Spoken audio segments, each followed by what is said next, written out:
Los antiguos griegos contaban la historia de un atleta veloz que llegó en segundo lugar, faltando pocos metros para llegar a la meta.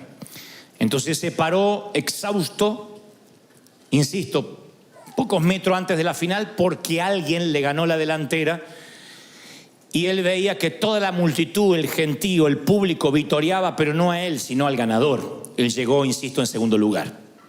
El ganador del segundo puesto tenía que quedarse allí mientras se entregaban la corona al primer ganador. Tenía que estar con los otros corredores mientras daban discursos de felicitación, obviamente, al ganador, en honor al victorioso, y él no se podía ir, tenía que oírlos. Como si esto fuese poco, tuvo que atravesar la ciudad de regreso a su casa, escuchando en labios de todos el nombre del ganador. Al día siguiente, los periódicos en letra de molde tenían obviamente el nombre del ganador, pero eso no fue lo importante, sino que le hicieron una estatua en su honor en la plaza principal, en honor, claro, del ganador. Así que, con tal mala fortuna, que el que llegó en segundo lugar justo vivía cerca de la plaza.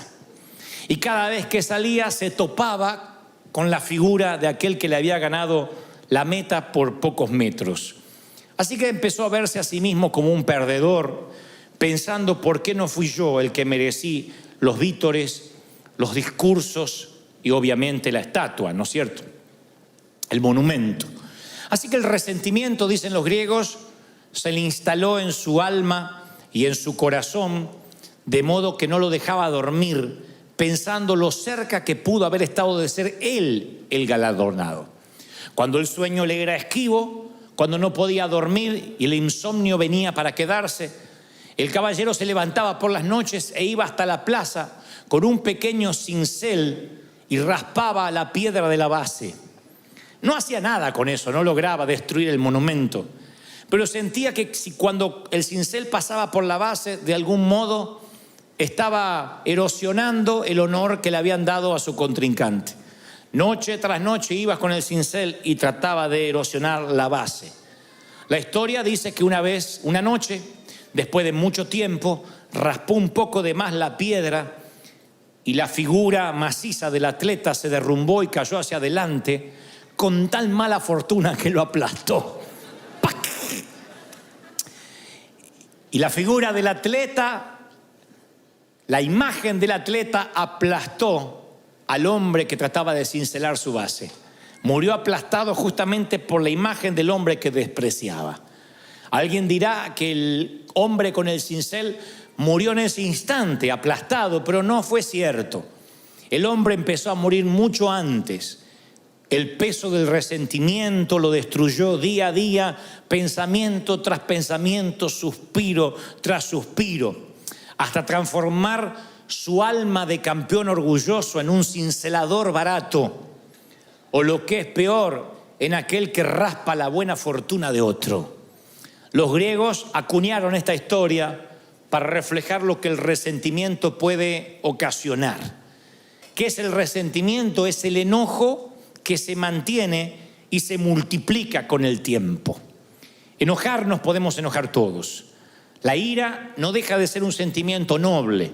De otro modo, las escrituras no dirían: airaos, pero no pequéis, que la ira no te lleve a pecar. Pero el enojo, vaya que es noble, porque el enojo, como la risa, como la alegría, como la felicidad, como el llanto, permiten catalizar emociones. Uno puede enojarse contra el pecado, puede enojarse con el diablo, puede enojarse contra la corrupción, contra los delitos de lesa humanidad, puede enojarse contra los politiqueros baratos cuando vemos que las cosas se hacen mal, o te puede enojar la desobediencia. El hecho que el Señor también dice: no se ponga el sol sobre tu enojo. O sea que el enojo puede que sea una emoción pasajera. Nos enojamos en el tránsito, nos enojamos en una sala de espera, nos enojamos cuando nos cargan la gasolina incorrecta o cuando la cargamos incorrectamente, nos enojamos cuando no nos alcanza el dinero, nos enojamos cuando la suegra dice que se quedará unos días más. Pero si ese enojo permanece, puede que se multiplique y entonces se transforme en resentimiento. Cuando es un resentimiento no notamos que está, puesto que no es un sentimiento que sale a flote, sino que se oculta debajo de la superficie y es imposible encontrarlo con algún detector, ni de metales, ni de oro, ni mucho menos un detector de pecado. Navega en las profundidades de nuestra vida sin que nos demos cuenta. Entonces uno puede aparentar que está en paz, pero hay una furia de ira que está en el interior, que no se puede notar de manera fácil.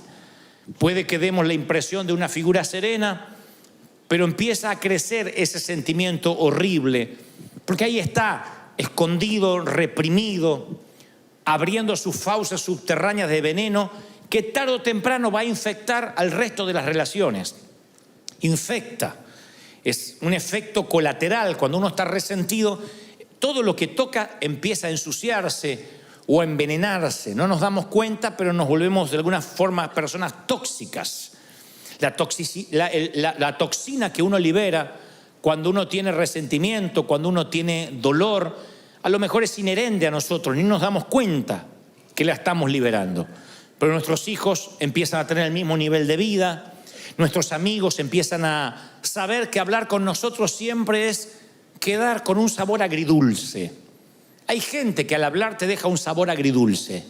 No es una persona que te amarga del todo, pero tampoco que te deja una sensación de bienestar. Son personas que a lo mejor te visitan, se van de la sala de tu casa y te queda una sensación, esa es la palabra, nada describe mejor que lo agridulce. Estás feliz porque tu amigo, tu pariente estuvo allí, pero a la vez te queda una sensación de carga. Puede pasar con tus propios padres, puede pasar con alguno de tus hijos, que viene y te queda una sensación extraña, y no es porque no se te pueden contar los problemas. A mí me pueden contar un montón de problemas, pero cuando esos problemas vienen revestidos de resentimiento, uno puede notar un dolor que deja una toxina en la atmósfera, en el ambiente. Oí por allí una historia que en los tiempos donde la rabia no se podía curar, un hombre fue mordido justamente por un can, por un perro rabioso. Entonces los exámenes confirmaron que el hombre habría contraído rabia y no había cura para la rabia. Entonces le dijo el médico: mire, caballero, lamento decirle que usted ha contraído rabia y que mi sugerencia es que ponga sus cosas en orden lo más rápido posible. El hombre dice: no me puede desahuciar de manera tal. Y el médico dice: lo siento, pero tampoco sería una falacia que le dijera que se va a curar. Así que por favor ponga sus cosas en orden. Y el hombre de manera inmediata pide un bolígrafo y un papel y empieza a escribir frenéticamente.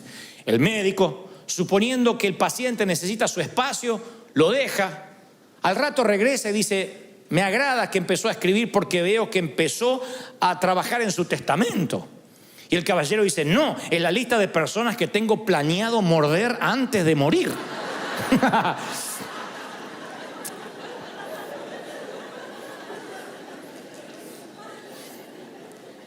Entonces los resentidos son aquellos que fueron mordidos alguna vez y canalizan su energía mordiendo a otros. Y los transforma en personas permanentemente enojadas. En un enojo que no se va cuando se pone el sol, sino que permanece. Vino como un visitante, luego se quedó como un intruso y hoy es un huésped permanente, el enojo. Son los que se enojan por todo, por cualquier cosa. Por el calor, por el frío, por la montaña, por la nieve, por los autos, si hay tránsito, si no hay tránsito, todo. Porque todo lo que se le viene a su mano para hacer o se le pone enfrente termina siendo la gota que rebasa un vaso que ya viene lleno. Termina siendo el efecto residual de otras situaciones del pasado. Y dicen los médicos, porque yo siempre trato de asesorarme de no predicar algo que nada más tenga un contenido espiritual y que digan: bueno, eso porque tú lo crees. Si bien vivimos por fe y esto se trata de un mensaje espiritual, a mí me gusta cuando además lo espiritual está respaldado por los científicos, porque por un lado o por el otro tienes que terminar creyéndolo. Así que yo me pongo a ver por qué gente vive profundamente enojada y qué significa eso en su físico. Y entonces hablan de que cuando alguien vive con un enojo permanente, graba profundas líneas en sus rostros, que no son las arrugas de un buen vivir, son líneas de ceño fruncido. Cuando te ríes mucho, se te hacen acá, marcas acá como el Joker. Cuando te enojas mucho, se te hacen un montón de líneas acá. Y la trompa te sale como pato, como Lucas, cuando te enojas. Y entonces dicen las personas que estudian estos comportamientos, el resentimiento hace que los rasgos se endurezcan. ¿Saben lo que son rasgos duros? Endurecer los rasgos no es necesariamente lo que ocurre con el correr del tiempo. Eventualmente todos envejecemos. El tema es cómo uno envejece. Los rasgos blandos son los rasgos que tiene un niño. Cuando uno conserva los rasgos blandos, aunque tenga 50, 60, 80 años, tiene una cara de paz, una cara angelada, una cara donde el resentimiento no hizo un habitáculo. Cuando los rasgos se endurecen, son esas personas que aunque tengan 25 años, tú no sabes por qué. Sí tiene 25, pero aparenta tener 50. Porque sus rasgos se endurecieron, su ceño se frunció. Y eso tiene que ver con la manera en que el cuerpo cataliza el resentimiento, la falta de perdón. Por otra parte, dicen los médicos que la falta de perdón o el resentimiento encorva los hombros, encorva la postura corporal, cambia porque uno lleva un peso espiritual. Ellos le dicen un peso anímico, pero es un peso espiritual. De manera que uno se encorva, en vez de estar paradito derecho, uno tiende a encorvarse. Van a ver que la gente resentida cada vez se hace más chiquita. Cuando yo doy estos síntomas, o los muestro, lo primero que se nos viene a la cabeza es: ¿quién quiere tener un estilo de vida así? ¿Eh? ¿Quién quiere vivir encorvado, con los rasgos duros, con el ceño fruncido? Nadie. ¿Quién elegiría vivir ese estilo de vida? Nadie. Sin embargo, el resentimiento entra a veces sin nuestro consentimiento y después nos acostumbramos a vivir con él. Si vas a buscar en la Biblia la palabra resentimiento, no está, no aparece en las concordancias. Es un término relativamente moderno, acuñado hace 2 siglos atrás.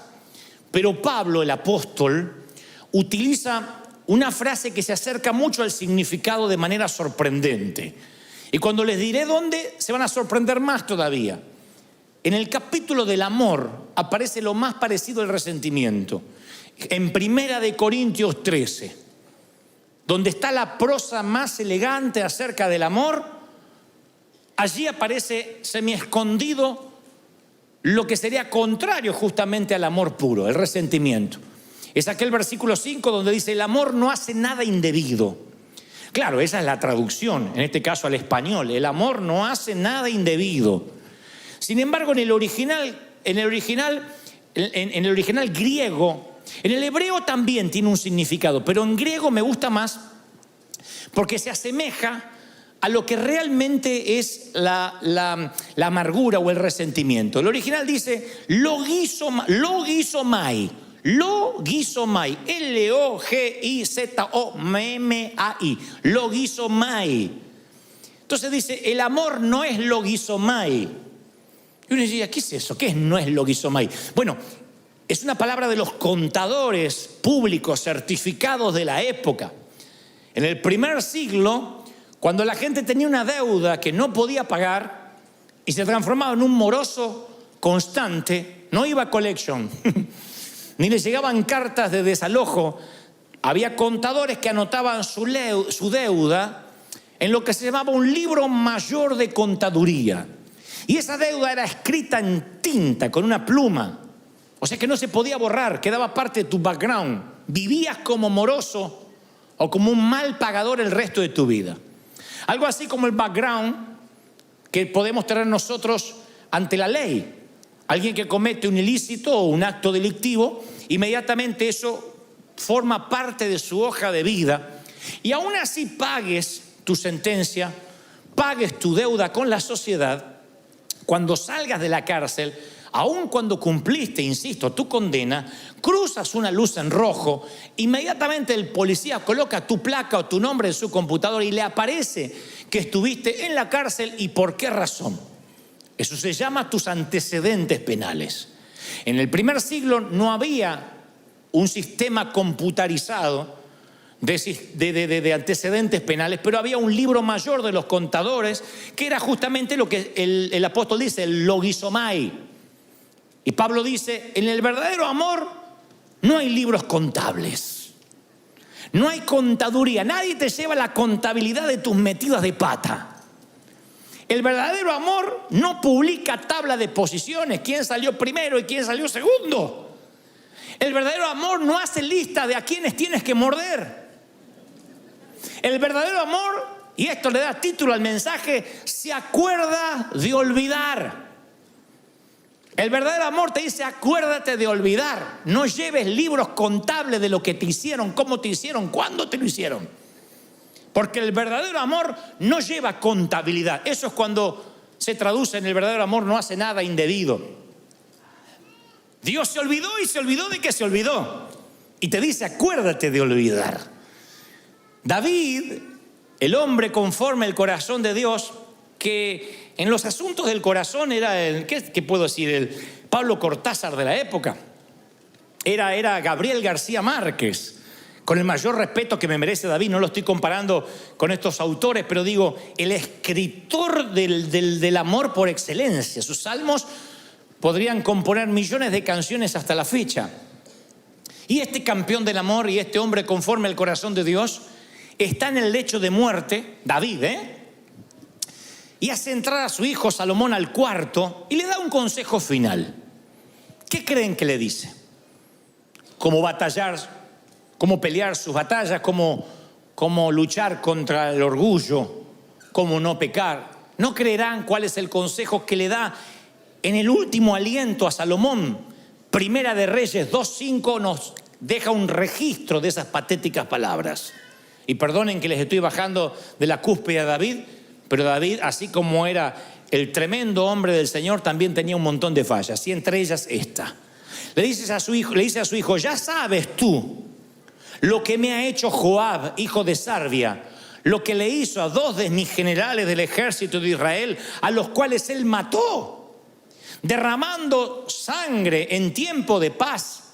Así que tú, Salomón, harás conforme a tu sabiduría, pero no dejes descender las canas de este hombre al Seol en paz. El hombre más grande de su época se está preparando para ir al encuentro con su Dios. ¿Y qué sabiduría imparte un viejo rencor de años? Que no se lo quiere llevar a la tumba y le quiere pasar el libro mayor de un rey, y la perpetuación generacional de una falla de carácter se la pasa a su hijo, a su sangre. Le dice, no permitas que Joab muera de muerte natural. Yo me estoy yendo, pero hazme el favor de que pague con su vida por el dolor que me causó en vida. Impresionante, ¿no? Ese es el lado de David que no quisiéramos hablar ni enfrentar, pero es el lado que tampoco nosotros quisiéramos enfrentar. Porque cuando uno está resentido, sin querer, transmite esa atmósfera de resentimiento a los hijos y a los nietos. Y si Dios lo permite, a los bisnietos. Los hijos son los mudos testigos que nos ven cómo hablamos con resentimiento, ya no solo de hombres de Dios, cómo hablamos de resentimiento de nuestros padres, de cómo me criaron, la forma que ya no lo contamos como una experiencia didáctica, sino con dolor. Y ellos heredan. Recuérdense que más que heredan, son impartidos por esa maldición. Recuerden que la herencia es lo que uno le deja a alguien, pero la impartición es lo que uno deja en alguien. Y esa impartición que le damos a los hijos a diario puede ser bendición o maldición. Cuando estén ante una disyuntiva de la vida, nuestros hijos van a decir, ¿cómo hacía el viejo en mi lugar? ¿Qué hacía mamá ante una situación igual? Y si mamá reaccionaba llena de dolor, de resentimiento, esa hija va a ser otra resentida. Va a tratar al esposo como vio que la madre trataba a su padre. El hijo va a tratar a su mujer como vio que su padre trataba a su madre y viceversa. Es una cosa que empieza a repetirse de generación en generación. Es el poder del entorno. Yo puedo reprender maldiciones generacionales, Y decir, se corta aquí aquello de que si los padres comieron las uvas agrias, los hijos no heredarán la dentera. Lo creo. Yo no creo que porque tuviste un abuelo borracho o un papá divorciado vas a seguir el patrón generacional, vas a tomar la posta generacional. Yo creo que no. Dios hace todas las cosas nuevas, pero no puedo cambiar el poder del entorno. El entorno es lo que se respira en tu familia, lo que se habla. Si en tu casa, por mucho, no creo que porque tu abuelo era alcohólico vas a ser alcohólico y tus hijos lo van a hacer. Pero si en tu casa cualquier festejo amerita tomarse un tequila, y si estás triste te tomas un tequila, y si estás alegre te tomas un tequila, y para que la Santa Cena no te caiga mal te tomas un tequila, y si pierde las Chivas te tomas un tequila, y si gana la América te ganas un tequila. Se respira un ambiente de alcohol, un entorno donde para celebrar o para echar fuera las penas no está Dios, está el alcohol. Yo no puedo ir contra, no hay anacondia que te libere del poder del entorno. El resentimiento es igual.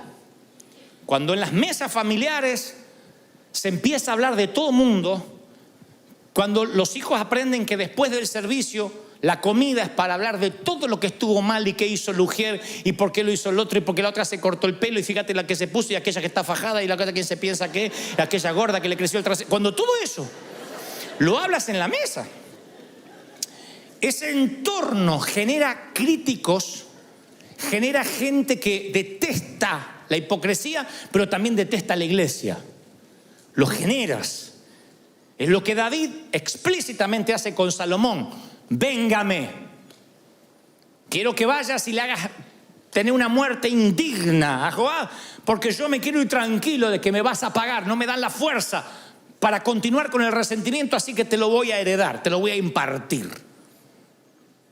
Y el resentimiento es una criatura horrible, deformada, distorsiona la realidad, nos mantiene encadenados al pasado, junta un montón de ayeres y te perderás un montón de mañanas. ¿Quién quiere estar encadenado al pasado? Y yo soy muy cuidadoso cuando hablo de resentimiento y de perdón, porque estuve mucho de ese lado y escuché a muchos predicadores decir, tienes que perdonar, perdona si tienes el corazón del Señor. Y a veces las historias son tan retorcidas, a veces lo que le ha pasado a la gente es tan doloroso que hasta gritar desde aquí, perdona y se acabó, suena una subestimación a lo que te pasó. Como diciendo, ¿qué importa que te violaron sistemáticamente desde los 9 hasta los 15 años? Con el beneplácito de tu mamá que sabiendo no hacía nada. Bueno, es un detallito. Claro, la que le pasa dice, este no sabe lo que está hablando. Como se ve que nunca le pasó, nunca le abusaron a un hijo mínimamente. Entonces yo respeto el dolor. Yo entiendo que lo que te pudo haber pasado es una cosa espantosa que no quieres recordar. Ahora, justamente por eso, ¿mereces anclar tu vida a esos años oscuros? ¿Quién se merece eso? ¿Mereces que tu vida sea un parteaguas desde lo que te pasó en adelante y que a partir de ahí nunca más vuelvas a ser feliz? Por mucho que odies a ese abusador, a ese ex esposo, a ese ex jefe, a los padres que te abandonaron, al padrastro, por mucho que tengas resentimiento, ¿mereces vivir anclado en el pasado? Nadie lo merece. Ni tú ni yo nos merecemos eso. Porque tarde o temprano, ojalá la amargura quedara en nosotros, pero tarde o temprano la empezamos a impartir sin darnos cuenta. La amargura y el resentimiento se describen a través de muchas palabras ilustrativas, pero la más perdurable es la que encontramos en Hebreos 12:15. El escritor a los hebreos dice, mirad, no sea que alguno deje de alcanzar la gracia de Dios. Pregunto lo que pregunté esta mañana. ¿Habrá alguien aquí que ose decir que no necesita el perdón de Dios hoy? ¿Habrá alguien que diga, no, es que yo vivo puro, la verdad es que no sé ni para qué murió Cristo por mí, porque yo soy tan santo e impoluto? ¿Habrá alguien que diga, yo no peco, hoy no pequé, mis pensamientos son puros? Yo creo que todos necesitamos un regaderazo de gracia, a diario, todos. Nos incluye a todo mundo. Y fíjense qué peligroso lo que escribe el escritor a los Hebreos, que dice, no sea que alguno no alcance la gracia. No sea que alguno no sea perdonado. Y uno dice, a ver, ¿qué va a decir? ¿Qué es lo que no tiene perdón? Bueno, dormirse en un sermón de Dante podría no tener perdón.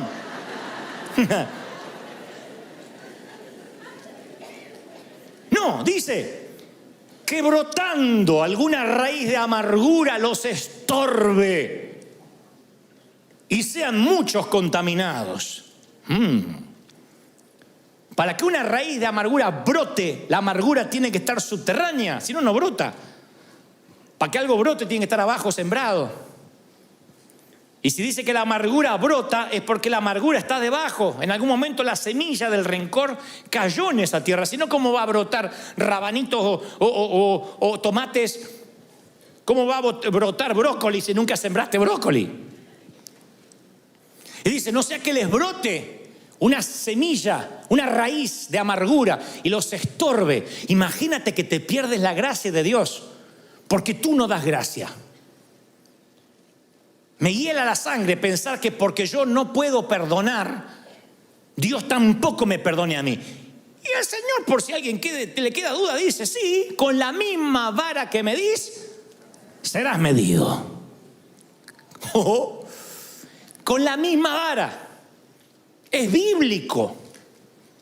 Los que piden justicia para el otro y misericordia para sí. No, si pides justicia para el otro, tú no quieres justicia para ti. No te agradará que Dios te opere y te mire con justicia. Tú no quieres justicia. Yo no quiero justicia. Jamás le diría al Señor, haz justicia conmigo, porque desaparezco. Yo necesito misericordia. Y Dios dice, ok, dala. Lo que siembras cosecha. Da gracia, recibes gracia. Y dice el escritor de los Hebreos, te va a estorbar y van a ser muchos contaminados. Sí. El resentimiento contra tu ex cónyuge va a empañar tus relaciones, se va a extender a tus hijos y lo peor, como esto asfixia todo lo que toca, va a arruinar tu relación con Dios. ¿Qué vale? ¿Qué amargura vale la relación con Dios? Que sientas un cielo de bronce, que Dios no te oiga porque tú no puedes perdonar. E insisto, no subestimo tu dolor. Yo te entiendo. Ahí cada uno de acá tiene una historia triste para contar. Cada uno podría hacernos llorar si le diéramos un micrófono y 10, 15 minutos para que nos cuente la peor versión, la noche más oscura de su alma. Todos podemos hacer llorar al resto porque no hay acá nadie que haya nacido y ha sido criado en un lecho de rosas. Así que insisto, no subestimo tu dolor. Lo que digo, no merece la pena que tú te pierdas la gracia de Dios por ese rencor, por ese cáncer. El doctor Don Colbert, que es un médico cristiano, él describe un ejemplo específico de eso. Él suele escribir sobre estas cosas y cómo el cuerpo interpreta las emociones tóxicas como el resentimiento, la amargura y la falta de perdón. Él dice que cuando la falta de perdón es constante, el estrés del cuerpo aumenta y el sistema inmune del ser humano se pone en sobremarcha, o sea, se altera. ¿Qué es el sistema inmune? Lo que ataca las bacterias, lo que ataca los hongos, los virus del cuerpo. Pero cuando el sistema inmune está bajo mucho estrés, todo tu cuerpo está bajo mucho estrés, empieza a atacar las células sanas, lo cual produce enfermedades de autoinmunes inflamatorias, artritis, lupus. Y entonces él cuenta una mujer de mediana edad que llega toda medio encorvada con la esperanza de encontrar alivio a un leve dolor que ella le asignaba a la artritis. Y Colbert le dice, mire, le voy a prescribir un antiinflamatorio y luego la voy a enviar a hacer un análisis de sangre a ver si es algo más grave. Efectivamente era más grave, tenía artritis reumatoidea. O sea, una artritis que empieza a avanzar sin piedad y termina por deformarle todo el cuerpo. Obviamente la remitieron a un reumatólogo para un tratamiento, pero el médico no se quedó ahí. Dice, es raro que una mujer tan joven sufra de esto, ni siquiera hay antecedentes en su código genético. Así que la envía a llamar de vuelta y le dice qué le preocupa, si había alguna situación estresante, además de lo que le estaba aconteciendo en sus huesos. Y ella dice, mire, yo no termino de salir de un divorcio muy doloroso. Don Colbert lo relata así, dice, cuando mencionó el nombre del ex marido, el semblante tierno cambió dramáticamente, fue Hulk. Su rostro se retorció en un gruñido y con profunda voz baja, casi susurrante, le dijo, odio a mi marido, a mi ex, y le deseo la muerte. Le decía el doctor, no desee eso a nadie. Oh, sí, pero no quiero que tenga la fortuna de morir de un infarto o de un accidente o que pierda la conciencia con un derrame cerebral. Yo quiero que quede cuadripléjico y que lo sienta. Quiero que sufra una muerte lenta y dolorosa por lo que me ha hecho sufrir. Y luego le contó una historia que tampoco vamos a subestimar. El hombre le hizo unas cuantas canalladas, pero Colbert diría, nunca había visto a una paciente joven con tanto resentimiento. Y tenía muchas razones para estar amargada, pero las razones no generan amargura ni generan enfermedad. Lo que generan la amargura y la enfermedad es la actitud con la que asignes esas razones, la actitud con la que reacciones a esas razones. La actitud, la manera en que tú te paras ante lo que te hicieron, te termina enfermando. Es como tomarte el veneno y esperar que se muera el otro. Te termina enfermando. Arriesgamos no solamente nuestra salud espiritual, sino también la física. Es peor que la metástasis, que el cáncer, que la leucemia, porque el cáncer prevenido a tiempo o diagnosticado a tiempo, hay muchas posibilidades de curarse. No así sucede con el resentimiento y la amargura que echa raíces profundas. La metástasis de la falta de perdón echa raíces tan a raudales, se extiende a raudales y echa raíces tan hondas que no nos damos cuenta hasta que brota la raíz de amargura, hasta que brota la semilla, y ahí te arruina la relación con Dios y con los que te rodean. Empieza a tener el resentimiento vida propia, empieza a nutrirse de tu energía, de tu unción. Acuérdense que todos tenemos cierta dosis de energía para cada día. Y esa energía bien administrada, llegas con mucha energía a la cama, al final del día, cansado, exhausto, pero hiciste un montón de cosas. Si estás con resentimiento, yo te aseguro, te levantas a las 7, a las 6, 11 de la mañana no te da mal cuerpo. A las 11 de la mañana se te parte la cabeza, lo que sueñas es, te arrastras todo el día hasta llegar a la cama. Si lo ves semanalmente, el lunes empiezas con energía, el martes ya no tienes más y no sabes ni cómo llegaste el viernes. ¿Qué te drena esa energía? Los problemas. Problemas tenemos todos. No eres ni el primero ni el último que puede tener un problema matrimonial, problema con los hijos, problema con falta de dinero. Bienvenido a la vida real. El tema es la actitud que tomes ante los problemas. No significa que los ignores, significa de que no se te hagan raíces de amargura. Enójate y deja ir el enojo antes que se ponga el sol. Porque hay un momento que tú tienes la amargura y hay otro momento que la amargura te tiene a ti. Ya no es algo que tienes, es algo que te tiene a ti. Y ese es un costo emocional que tú no puedes pagar. Tú tienes cierto presupuesto emocional que se te asignó, no lo dilapides. Se te da un presupuesto y no está en tu presupuesto ofenderte. Porque es un gasto que te deja en rojo. No gastes en ofenderte, porque te roba lo mejor que tiene. No está en tu presupuesto emocional el poder ofenderte. Y tú dices, bueno, ¿y cómo hago para extirpar esto? Bueno, yo te voy a dar la solución, por lo menos lo que el Señor me decía ayer cuando me mostraba que los iba a traer y que tenía que darles este mensaje. Número 1, quiero que pienses, porque yo lo he hecho muchas veces, ¿por qué guardamos resentimiento? Los médicos creen que el resentimiento le da a las personas un sentido de superioridad sobre aquellos a quienes odian. Porque seguir pensando en el error que el otro te hizo te hace sentir un poco superior. Como decía el Señor de aquel que oraba y se golpeaba el pecho y decía: Señor, qué bueno que no soy como estos. Te da un espíritu de superioridad, ridícula, mentirosa, pero es un espíritu de superioridad.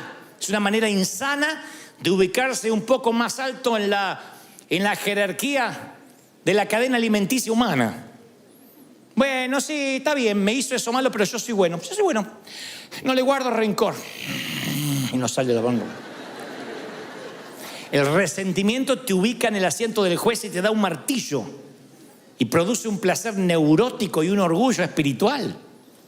Te cuento lo que me hizo. Siéntate, te voy a contar desde el principio. Cuando te cuente lo vas a querer matar igual que yo. O sea, lo pones en papel de acusado y tú te pones en papel de víctima. En muchacho o muchacha de la película. Entonces yo siempre invito a pensar, a ver, ¿por qué le tienes resentimiento? Y generalmente las personas con estima dañada son las más propensas a resentirse. Porque entonces equilibran su baja estima odiando a alguien. Se ponen en papel de bueno. Para que haya un Spider-Man tiene que haber un... ¿Cómo se llama el otro? Un duende verde. Para que haya un Batman tiene que haber un Joker. Entonces necesitamos un némesis. Necesitamos un enemigo en alguna parte para decir, bueno, yo soy mejor. Yo soy más bueno. Si no, pasamos a ser nosotros los villanos. Dios nos libre. Siempre estamos buscando a alguien que sea más odioso que nosotros.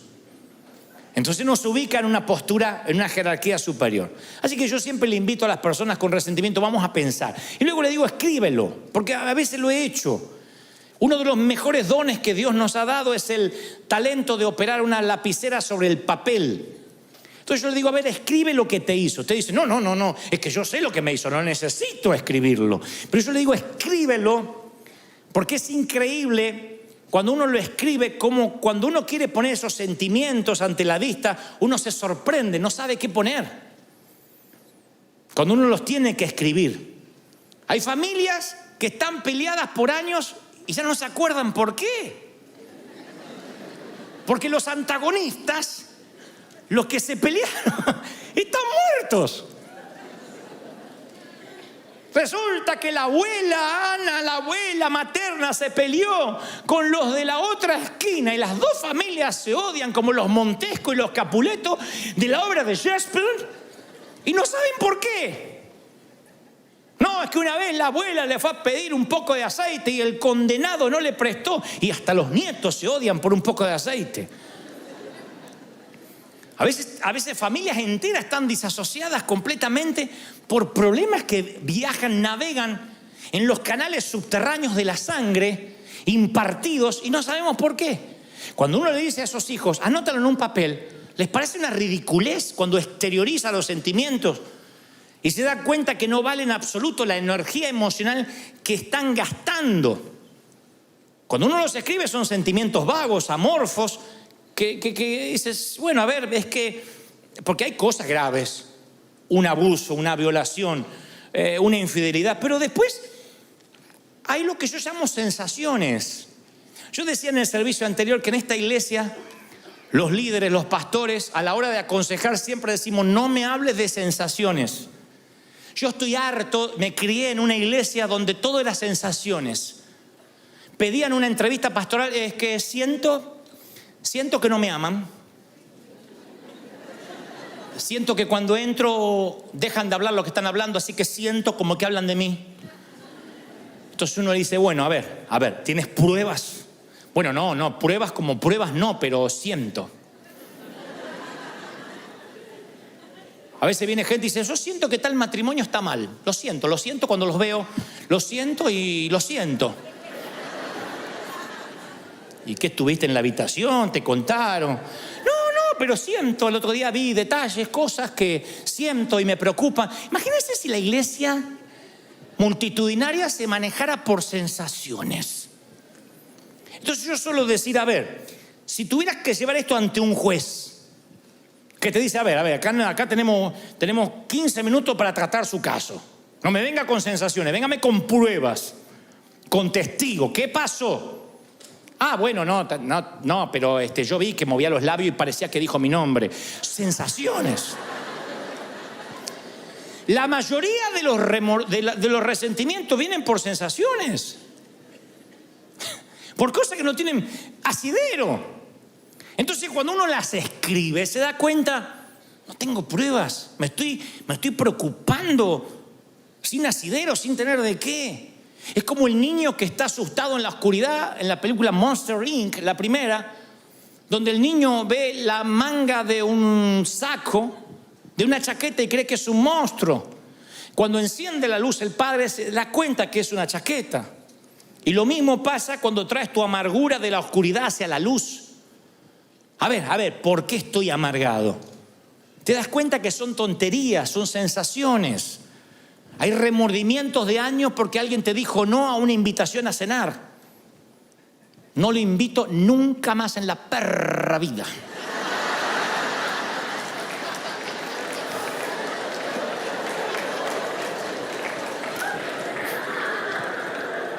En la perra vida, no a la perra, no. A la perra en la perra vida. No le invito más. ¡Se acabó!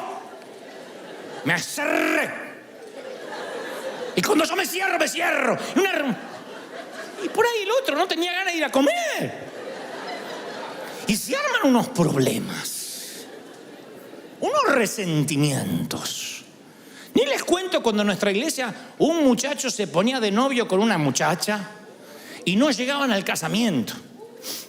No se casaban, estaban de novios, se dan cuenta que eran incompatibles, que no se llevaban, que les pareció que se gustaban, pero después que no. Gloria a Dios, que antes de casarse se dieron cuenta. Pero ya eran dos familias enfrentadas. Con mi niña no van a jugar. Y ya se iba una familia dividida y la otra no. Si van ellos, yo no voy. Si el pastor no los echa, nosotros no nos congregamos más. Esas sensaciones, ridiculeces, que hoy uno en perspectiva dice, ¿de verdad? ¿De verdad? ¿De verdad alguien quiere que su hijo se case con quien no ama o su hija con quien no ama para que no haya problema, para que nos podamos sentar juntos en la misma iglesia? ¿De verdad? ¿Cómo uno entra en esos rieles de necedad por sensaciones? Pues yo digo, escríbelo, escríbelo, tráelo a la luz. ¿Por qué detesta? ¿Qué te dijo? Hay personas que detestan a hombres de Dios porque vio un videíto de YouTube. No, yo vi el video y... Lo conoces personalmente, te tomaste un café, pesaste su corazón, su espíritu. ¿Quién resiste el análisis de un video si una cámara te siguiera las 24 horas? Y editaran video de lo que dices. Y hay gente que odia con un odio visceral a personas porque vio un videíto y leí un estudio bíblico que hicieron en contra del fulano. Es increíble. Porque nada merece tu odio ni tu resentimiento si mínimamente no tuviste una confrontación seria, algo que está irremediablemente roto, que no se puede resolver, que no hay posibilidad de perdón. Por eso digo, piénsalo, luego escríbelo. El tercer consejo, no tengo base bíblica para esto, pero es terapéutico, resulta, porque yo creo que no hay solución psicológica a los problemas espirituales. Pero eso siempre digo, cuando un día estás muy enojado por algo, nada mejor para las emociones fuerte, para quitar el filo del enojo reciente, nada mejor que una válvula de escape como el caminar. ¿Ustedes dirán caminar? Sí. Salir de tu entorno. Cuando estás viendo que hay resentimiento, que se está gestando, sal a caminar. Si tienes cuentas con recursos, vete a pasear más lejos. Si tienes un automóvil, sube al auto y vete a dar vueltas sin sentido. Ustedes dirán, ¿de dónde sacaste eso? Abraham está metido en la tienda diciendo, no puedo tener hijo, estoy mal, estoy deprimido. Y Dios le dice, sal de la tienda, fuera. ¿Por qué Dios no le habla dentro de la tienda? Sal de la tienda y cuenta las estrellas si las puedes contar. Bueno, así, cabezón, serán tus hijos. Pero Abraham está en la lona, ve lona arriba, ve lona acá, está en la lona, está knockout, no ve nada. Dios le dice a Elías, vamos, vístete,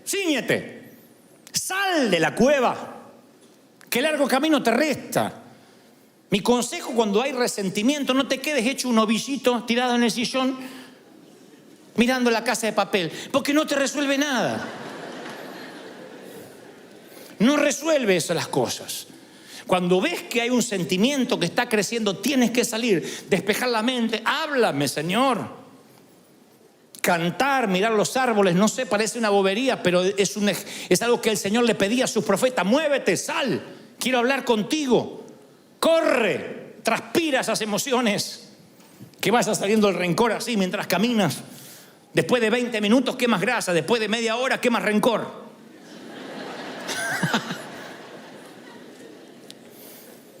Y luego háblalo. No importa qué tesis hayas escrito, cuántas hojas te llevó a escribir el rencor, el Señor no se duerme, el Señor no se aburre. Ve y háblalo con el Señor. Si estás furioso, si tienes remordimiento, cualquier emoción, tráele a Dios. De igual modo, es imposible escondérselas ante Él. ¿De dónde sacamos esa tontería que hay que higienizarse antes de presentarse ante el Señor? ¿De dónde sacamos la bobería que no me puedo presentar al Señor sin antes pedirle perdón? Ve y dile, así soy. Soy el hijo pródigo y vengo y huelo a marrano, huelo a puerco. Si vienes del chiquero, ¿a qué vas a oler? ¿A perfume francés? Señor, aquí estoy, oliendo a puerco. Recuerden que el abrazo que el padre le da al hijo pródigo se lo da cuando todavía huele a puerco, después lo manda a bañar. No dijo, primero te bañas, no te acercas a... No le dijo eso. Le dio un abrazo con olor a puerco. Y después lo mandó a bañar. El Señor te va a limpiar, pero te va a dar un abrazo, como estés. Entonces ve ante Él y dile, Señor, aquí estoy oliendo a chiquero, a estiércol de resentimiento. ¿Me ayudas o me ayudas? Porque soy tu hijo. Y tú me dijiste que vas a ser fiel y me vas a ayudar. ¿Lo crees? 2 misioneros atravesaban las junglas de Birmania. Un misionero nativo y uno que era novato. Y de pronto se meten en un lago hasta el cuello, un lago muy sucio. Y cuando salen del otro lado, uno de ellos, el novato, estaba repleto de sanguijuelas. Esos gusanos que se pegan y se meten en la piel. Tenía todo el torso, los brazos, las piernas, y se las empezó a arrancar. Y le dice el misionero, no. Si usted se las arranca repentinamente, parte del gusano, del insecto, va a quedar allí y se le va a infectar. Y si, ¿qué puedo hacer? Desesperado, imagínese, lleno de sanguijuela. Dice, usted tiene que ir rápido a la aldea conmigo y meterse en un baño de bálsamo, en un baño de aceite. Y allí las sanguijuelas rápido quitan sus garfios y usted va a quedar libre. El resentimiento es una sanguijuela que se mete en tu corazón y no puedes tironear. Tiene garfios en tu vida. Por eso necesitas sumergirte en el bálsamo de la gracia de Dios. Decirle, Señor, mira, estoy lleno de sanguijuelas. Te tiras así, le Señor, me ayuda para ser libre, para ser sano. Y cuando la gracia, cuando el aceite te perdona, entonces tú puedes perdonar. Pero si nunca te dejas perdonar, tú vas a operar bajo la ley estricta del libro mayor. Vas a ser un contador, un contable. ¿Me hizo este? Aquel. Me ofendió. La está apoyando a esa loca. Y vas anotando. Por último yo digo, déjalo ir. Acuérdate de olvidar. Diga conmigo, me acuerdo de olvidar.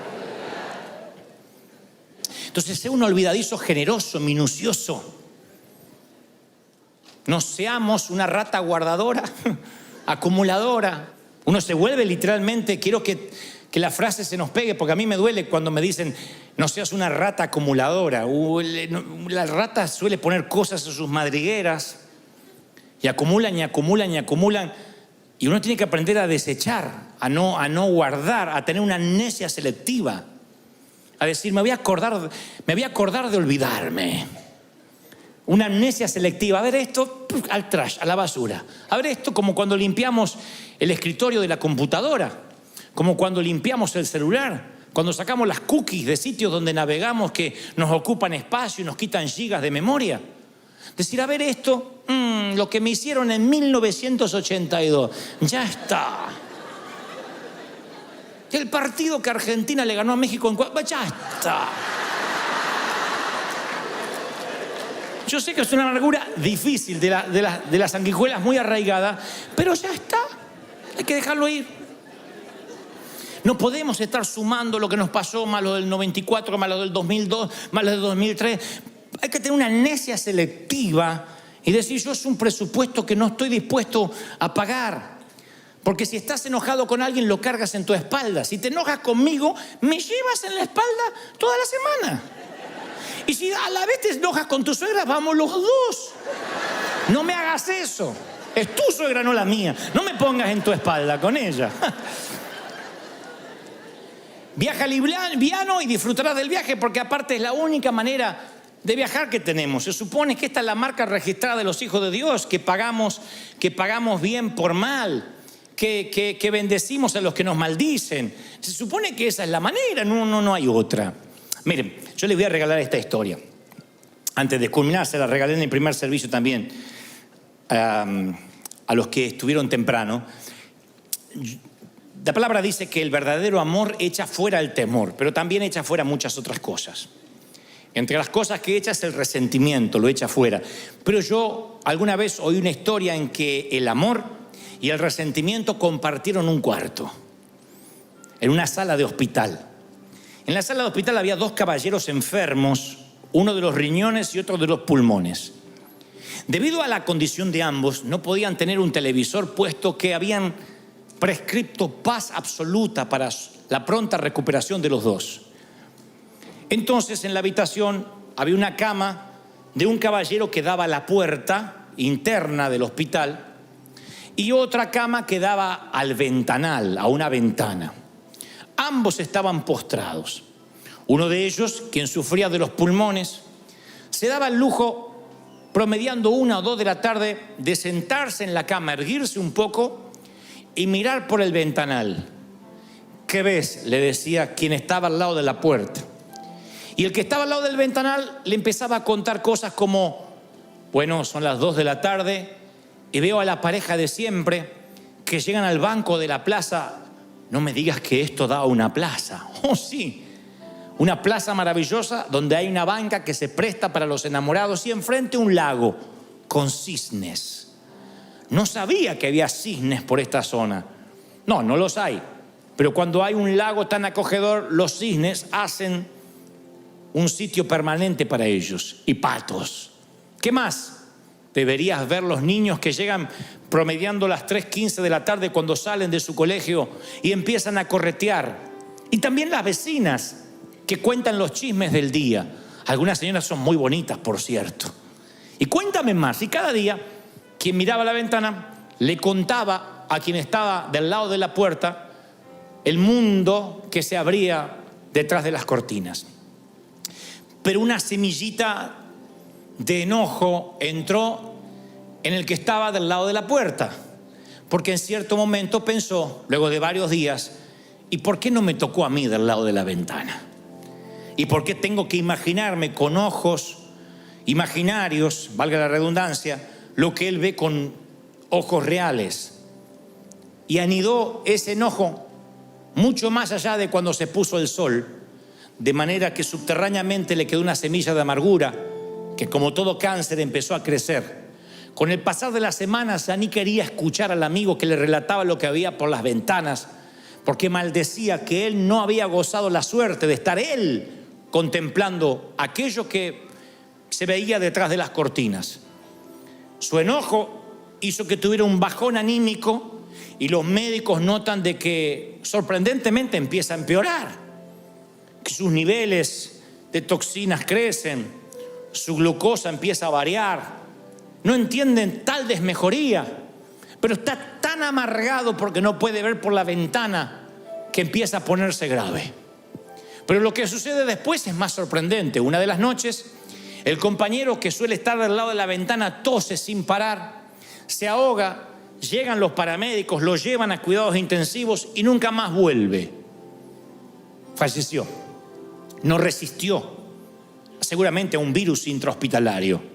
Y ahora el caballero que está al lado de la puerta pide si es posible que a él lo trasladen a donde estaba su amigo o su ocasional compañero de cuarto, ya que no va a volver.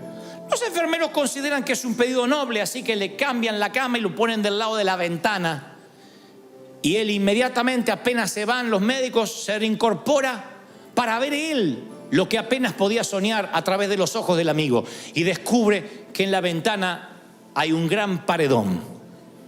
No hay plaza, ni mucho menos cisnes, ni arroyos, ni parejas dándose arrumacos, ni niños correteando. Lo que en realidad le contaba el amigo era una ficción para alegrarle un poco su estadía al compañero.